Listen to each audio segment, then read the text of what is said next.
I took the job at Garfield County Memorial because it was the only place that called me back. That's not entirely true. A staffing agency in Tulsa had offered me weekend work at a poultry processing plant, and there was a vague promise from my cousin about framing houses in Broken Arrow, though I suspect he was just being polite. But the hospital maintenance position was full-time, benefits after 90 days, and close enough to my mother's house that I wouldn't need to find an apartment right away. The interview lasted 11 minutes. A woman from Human Resources named Deanne walked me through a hallway that smelled like floor wax and old soup, handed me a clipboard, and asked if I had any felonies. I didn't. She asked if I could lift 50 pounds. I could. She asked if I was comfortable working alone. I said yes, which was true enough. She stamped something, gave me a lanyard, and told me orientation was Tuesday. Garfield County Memorial is not a large hospital. It has 3 wings, north, central, and south, all branching off a main lobby built in the early 70s. North Wing houses the emergency department and outpatient services. Central is administrative offices, records, and the cafeteria.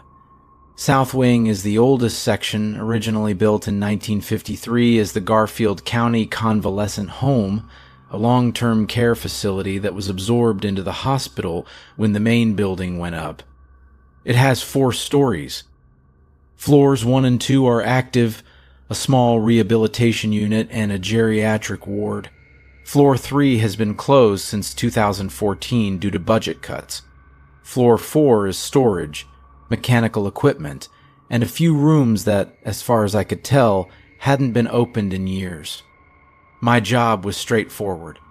I worked the 3 to 11 shift in the maintenance department, which meant I answered calls about leaking sinks, broken ceiling tiles, jammed doors, thermostat complaints, and the occasional biohazard cleanup that the janitorial staff was not equipped to handle.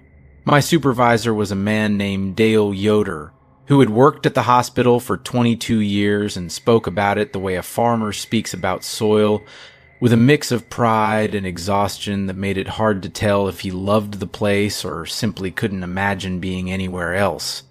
Dale gave me the tour my first week. It was thorough. He showed me every utility closet, every breaker panel, every fire suppression access point. He showed me the loading dock behind Central, where deliveries came in. He showed me the boiler room beneath North Wing, which groaned and ticked like something alive. He showed me the basement corridor that connected all 3 wings underground, a tunnel lined with pipes and fluorescent lights that hummed at a frequency just low enough to feel in your teeth. When we got to South Wing, he slowed down. Not dramatically, just enough that I noticed. He showed me the first floor rehab unit, which was bright and functional. He showed me the second-floor geriatric ward, which was quieter, dimmer, and smelled faintly of lavender disinfectant. He pointed to the stairwell door at the end of the second-floor hallway and told me that floors 3 and 4 were accessible by stairs only if I ever needed to check on the HVAC units up there. He said it was rare. Maybe once a month, if a filter alarm tripped.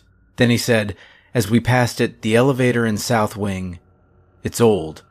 Otis, 1971 install, modernized once in 98. It works, but it has a habit of not stopping where you send it. I asked what he meant. You press 2, it goes to 3. You press 3, it goes to 1. Doesn't do it every time. Just enough to be annoying. We've had the elevator company out twice. They can't find a mechanical reason. Control board is fine. Cables are fine. Sensor array is fine. It just... He trailed off and then said, it doesn't go where you tell it. I laughed. He didn't. The nurses on 2 know about it, he said. They use the stairs. Most people use the stairs. If you need to move equipment between floors, take the freight elevator in Central and use the basement corridor. It's longer, but it's reliable. That was the entirety of his warning. He didn't say the elevator was haunted. He didn't say anything strange or ominous. He stated a maintenance fact. The way he told me earlier that the hot water in the North Wing men's room ran about 4 degrees cooler than it should, or that the motion sensor on the loading dock light had a 3-second delay. These were just the things that were slightly wrong about the building, the small imperfections you learn to live with in a facility that old. I accepted it completely. For the first 3 weeks, I had almost no reason to enter South Wing at all. My calls were concentrated in North and Central, a toilet that wouldn't stop running in the ER waiting room, a window that wouldn't latch in the billing department, an overhead light in the cafeteria that buzzed so loudly the kitchen staff threatened to quit. I was busy in the way that new employees are busy, learning systems, memorizing codes, trying to prove I was competent enough to keep. I liked the work. There was a satisfaction in fixing things that I hadn't felt since before my father died, and the small engine repair shop we'd been planning to open together became another thing I tried not to think about. My first call to South Wing came on a Thursday in late October. A nurse on the second floor, the geriatric ward, reported that a room's call light was stuck on. Room 218. The light above the door was illuminated, and the panel at the nurse's station showed it as active, but the patient inside, an elderly woman named Mrs. Kern who had advanced dementia, could not have pressed it. She couldn't press anything. She was essentially non-responsive. I took the stairs because Dale had told me to, and because I hadn't thought about the elevator since that first conversation. I found room 218, checked the call button at the bedside, and discovered that a small piece of medical tape had gotten wedged behind the button's housing, keeping it depressed. I removed the tape, reset the panel, and the light went off. The whole thing took 4 minutes. On my way out, I walked past the elevator. Its doors were open. This is a detail I want to be careful about because I don't want to make it sound more significant than it was in the moment. Elevator doors open. They sit open on floors when no one has called them. That is a normal thing. But the elevator was sitting open on the second floor, and the interior panel, the floor indicator above the doors, the old analog kind with a needle that sweeps across a numbered arc, showed that the car had been called to floor 3. The display said 3. The car was on 2. I looked at it the way you look at a clock that shows the wrong time. Mild confusion, no alarm. I stepped inside and looked at the panel. The button for floor 3 was illuminated. Pressed. The car had received a call to 3 and had stopped on 2 instead. I pressed 2 to close the doors. They closed. The car didn't move. After a moment, I pressed door open. The doors opened onto the second floor, same hallway, same view. I stepped out and took the stairs back down. I mentioned it to Dale the next morning during shift overlap. He just nodded and said, "Yeah, that's what it does." I asked if anyone on the 3rd floor could have called it. The 3rd floor was closed. Dale said, "Nobody's on 3. It's been locked up since the unit shut down, but the elevator doesn't know that. The call system for that floor is still wired in. Could be an electrical short. A signal ghost in the old wiring. The elevator company says the call never actually registers in the log. The car just goes to the wrong floor on its own and the display shows whatever it wants to show." He said this with the casual finality of a man who had stopped asking questions about it a long time ago. I stopped asking questions too. For a while. The next incident happened about 2 weeks later. I was called to South Wing again, this time for a thermostat issue on the 1st floor, the rehab unit. One of the physical therapy rooms was reading 58 degrees on the wall thermostat, but the air coming through the vent felt normal. I suspected a faulty thermistor in the sensor. I went to the supply closet on the 1st floor to grab a replacement, and while I was there, I heard the elevator arrive. The supply closet was directly across from the elevator alcove. I heard the mechanical grind of the old Otis system, the cables working, the car settling, and then the chime. A single tone, slightly flat, like a piano key that needed tuning. Then the doors opened. I looked out of the supply closet. The elevator was open. Empty. The floor indicator showed 4. The car was on the first floor. The indicator said 4. I stood there for a moment. Then I walked over and looked at the panel inside the car. No buttons were illuminated. The car had simply arrived from wherever it had been and opened its doors on 1 while displaying 4. I reached inside and pressed 1. The doors closed. I heard the car begin to move. It went up.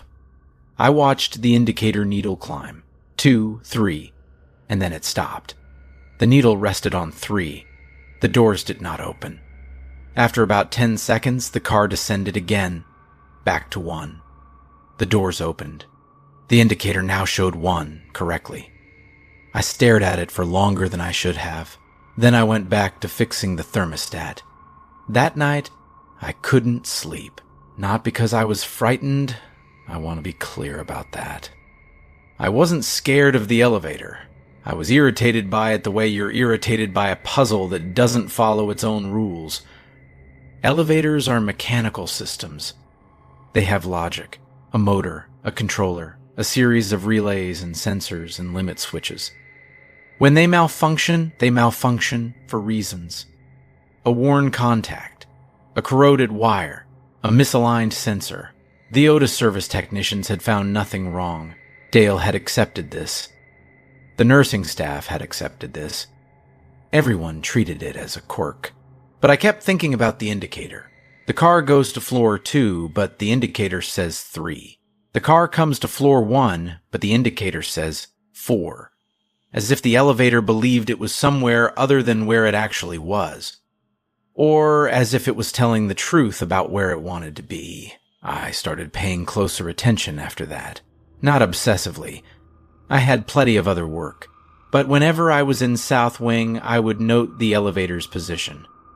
Over the next several weeks, I kept an informal log in a small notebook I carried in my back pocket, the same one I used for parts numbers and work orders. November 3. Elevator on floor 2, indicator shows 3. Doors open, car empty. November 7. Called to floor 1, car stops on floor 2. Indicator shows 1. November Ev. Elevator sitting open on floor 1. Indicator shows 4. Car empty. Call buttons inside are dark. November 15.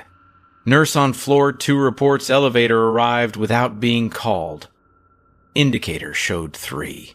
November 19. I call elevator to floor 1 from supply closet. Car arrives. Indicator shows 3. Doors open normally. The pattern, if there was one, seemed to favor the 3rd floor. The indicator showed 3 more often than any other number when the car was misbehaving. And the car frequently stopped on or seemed drawn toward the 2nd and 3rd floors regardless of where it was sent. I mentioned this to Dale. He listened, looked at my notebook and said, "Could be the relay for 3 is sticky. You want to pull the panel in the machine room and check?" The machine room was on the 4th floor of South Wing, directly above the elevator shaft. I'd never been up there. Dale gave me the key.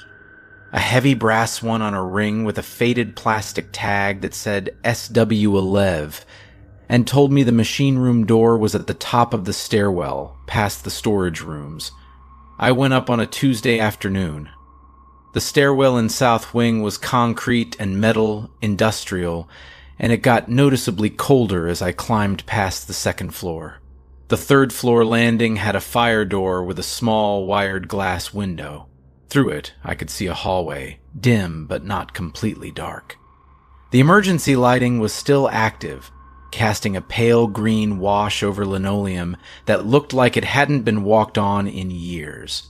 I could see closed doors on either side of the hallway, old patient rooms, and a nurse's station at the center, its countertop bare. I continued up to 4. The 4th floor was different. No patient rooms, just a wide corridor with mechanical spaces on either side. I could hear the HVAC system, the low thrum of air handlers. The machine room door was at the end, marked with a metal plate that said Elevator Mechanical, Authorized Personnel Only. The brass key fit. The lock turned with resistance, as if it hadn't been opened in a while. The machine room was small and very warm. The elevator motor sat in the center, a large gray housing with cables running down through the floor into the shaft. The controller was mounted on the far wall. An old relay-based system, partially upgraded in 1998, with a digital board that had been wired into the original framework. It was the kind of hybrid system that elevator technicians hated because it created ambiguity about which system was actually in control at any given time. I opened the controller cabinet and looked at the relay panel. Everything appeared normal. No burnt contacts. No loose wires. The relays for each floor were labeled. Uno, doi, tre, quattro. I checked the relay for floor 3. It was clean. No corrosion. No sign of sticking. I tested it manually and it clicked with the sharp precision of a healthy component. I stood there for a few minutes, listening to the motor idle. Then I looked at the digital board. It was a Otis Compass Series retrofit, fairly standard for late 90s modernizations. There was a small LCD screen on the board that showed diagnostic information. I pressed the diagnostic button and scrolled through the readout. The log showed the last 50 car movements. Most were routine. Floor 1 to floor 2, floor 2 to floor 1. The rehab and geriatric staff moving between the active floors. But scattered among the normal entries were movements that made no sense. Floor 2 to floor 3. Floor 3 to floor 2. Floor 3 to floor 3. The third floor had no active call stations. The unit was closed. No one was there to press a button. And yet the car had traveled to floor 3. According to this log, 14 times in the last week. Floor 3 to floor 3. The car had, on at least 2 occasions, traveled from floor 3 to floor 3. As if it had left the third floor and returned to the third floor.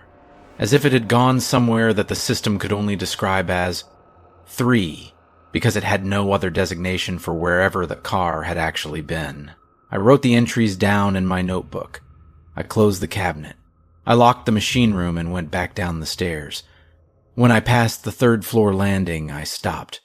I looked through the wired glass window again. The hallway was exactly as it had been. Dim, green lit still. But I noticed something I hadn't seen on the way up. At the far end of the corridor, where the hallway turned a corner, there was a chair. A single wooden chair, the kind you'd find in a waiting area. It was positioned facing the wall as if someone had placed it there to sit and look at nothing. I don't know why that detail stayed with me. A chair is not frightening. It's furniture. But its placement felt intentional in a way that contradicted everything I'd been told about the third floor being untouched and forgotten. I went home that night and sat at my mother's kitchen table and looked at my notes. 14 trips to floor 3 in 1 week. A floor no one used. An elevator that the service technician said was functioning correctly. And a chair at the end of a hallway that no one had walked down in years. I want to explain something about myself at this point because I think it matters. I am not a superstitious person. I grew up in a family that fixed things. My father was a mechanic. My grandfather was an electrician. When something broke, you found the reason and you repaired it. There was always a reason. I carried that belief into the hospital the way I carried my tools, as something fundamental, something that made the work possible. But I was also, at that time, a person without much else to hold on to.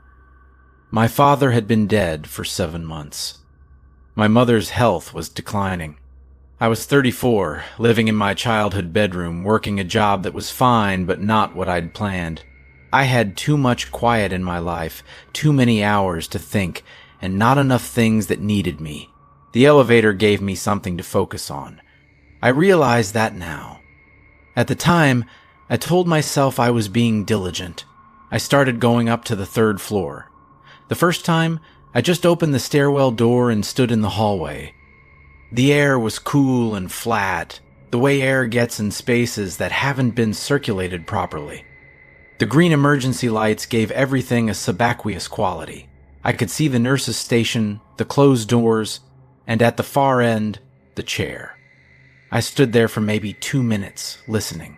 There was nothing to hear except the faint mechanical breath of the building itself, pipes contracting, air ducts whispering, the elevator shaft humming somewhere behind the walls. I walked to the nurse's station. The countertop was bare, except for a layer of fine dust and a single clipboard. I picked up the clipboard. It held a blank patient census form, the kind used to track who was in which room. The date printed at the top of the form was March 12, 2014, the month the floor closed. All the fields were empty. No patients. No names. Just the structure of a system waiting for information that would never come. I set it down and walked to the end of the hallway, to the chair. It was a standard hospital waiting chair. Oak-stained wood with a padded vinyl seat, the kind of seat that always feels vaguely damp. It was facing the wall. Not a window. Not a doorway. The wall. I turned it around so it faced the hallway, the way a chair should face, and I went back downstairs. The next day, I went up again. The chair was facing the wall. I need to be precise about this.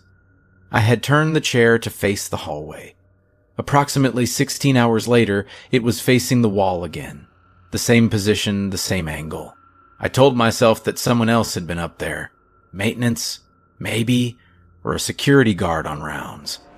I asked Dale if anyone else had reason to go to the 3rd floor. He said no. I asked the security officer on evening shift, a man named Reuben, if he patrolled South Wing's upper floors. He said he checked the stairwell doors to make sure they were closed, but he didn't go onto the floors themselves. He said this with the careful blankness of someone who had made a decision about what was worth investigating and what wasn't.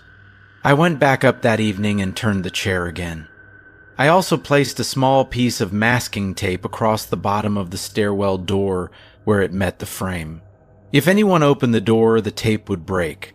The next morning, the tape was intact. The chair was facing the wall. No one had come through the door. The chair had moved. Or the chair had been moved by someone or something that did not use the door. I thought about the elevator. The South Wing elevator opened onto every floor, including 3. If the car was traveling to the 3rd floor 14 times a week, and if the doors were opening, as they would during a normal stop, then whatever was moving that chair could be arriving by elevator. I am aware of how that sounds. I'm aware that the more rational explanation is that I was wrong about the tape, or wrong about the chair, or that my memory was unreliable, or that I wanted something strange to be happening because strangeness gave me purpose. I considered all of those possibilities. I considered them every night while I lay in bed and listened to my mother coughing in the next room and thought about the 3rd floor's green light and the chair that faced the wall and the elevator that went where it wanted. I decided to ride the elevator to the 3rd floor. I did this on a Friday night near the end of my shift when South Wing was at its quietest. The rehab unit on 1 had closed for the day. The geriatric ward on 2 was in nighttime mode. Lights dimmed. 1 nurse at the station. I told no one what I was doing. I called the elevator to the 1st floor. It arrived. The indicator showed 1. Correct. I stepped inside. The car was small, old, with wood grain laminate on the walls and a ceiling light that flickered in a pattern so regular it might have been intentional. I pressed 3. The doors closed. The car moved. I watched the indicator needle climb. 2, and then past 2. Approaching 3, the car stopped. The indicator showed 3. The doors opened. I was looking at the 3rd floor hallway. Green light. Closed doors. Nurse's station. And at the far end, the chair facing the wall. Everything was exactly as I'd seen it from the stairwell. I stepped out. The floor felt the same. The air felt the same. The silence was the same. I walked to the nurse's station and looked at the clipboard. The blank census form. March 12, 2014. I don't know what I expected. Something different. Some version of the floor that only the elevator could reach. A hidden layer. A secret geography. But it was just the third floor. Closed, empty, forgotten. I walked back to the elevator. The doors were still open. I stepped inside and pressed 1. The doors closed. The car moved down. The indicator past 2 reached 1. The doors opened onto the first floor hallway.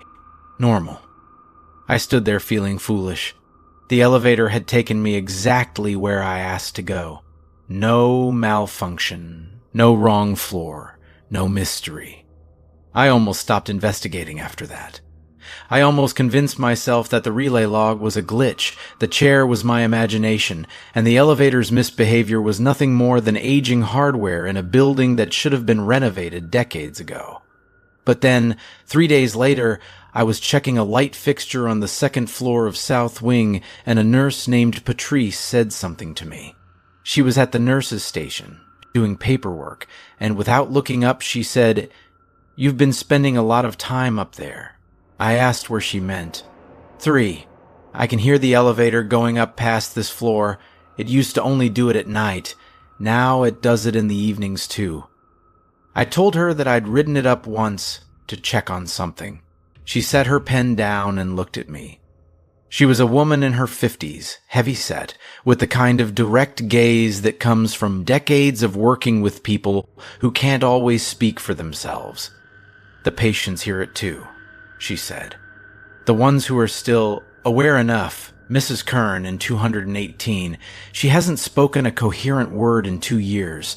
Last week she looked right at me and said, 'He's writing it again. Clear as day.' Then she went back to wherever she goes. I asked who he was. Patrice just shook her head. 'I don't ask questions about that elevator, and I'd suggest you stop riding it.' She went back to her paperwork. I finished the light fixture and left. That night, I pulled the hospital's archived work orders from the maintenance office in Central Wing. They were kept in filing cabinets organized by year and wing. I found the South Wing files and started going backward. 2012, 2022, 2021. The elevator appeared regularly. Annual inspections, minor repairs, cable adjustments, all routine. In 2019, there was a work order that read, SW elevator, car called to 3, no call registered. Third occurrence this month. Otis dispatched, no fault found. In 2017.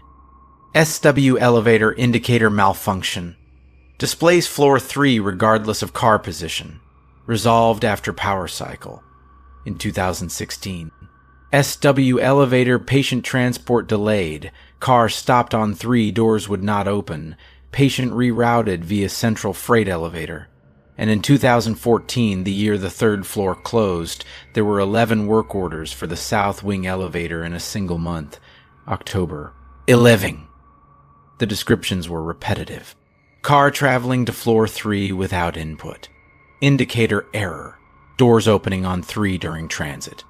Car unresponsive to floor selection, defaults to 3. 11 times in October. Then nothing in November. Nothing in December. As if whatever was pulling the elevator to the third floor had gotten what it wanted, or had simply settled in. I looked for something else in the 2014 files. Patient records, staffing changes, incident reports. But the maintenance office didn't keep those. That would be medical records, which was a different department, a different system, and not something I had access to. But I had Patrice. I found her the next evening at the start of her shift. I asked her, carefully, what had happened on the third floor before it closed. She was quiet for a long time. Then she said, it was a long-term care unit. Same as this floor, mostly. Patients who weren't going home. Some of them were there for years. When the budget cuts came, they moved everyone down to 2 or transferred them out. I asked if anything unusual had happened before the closure.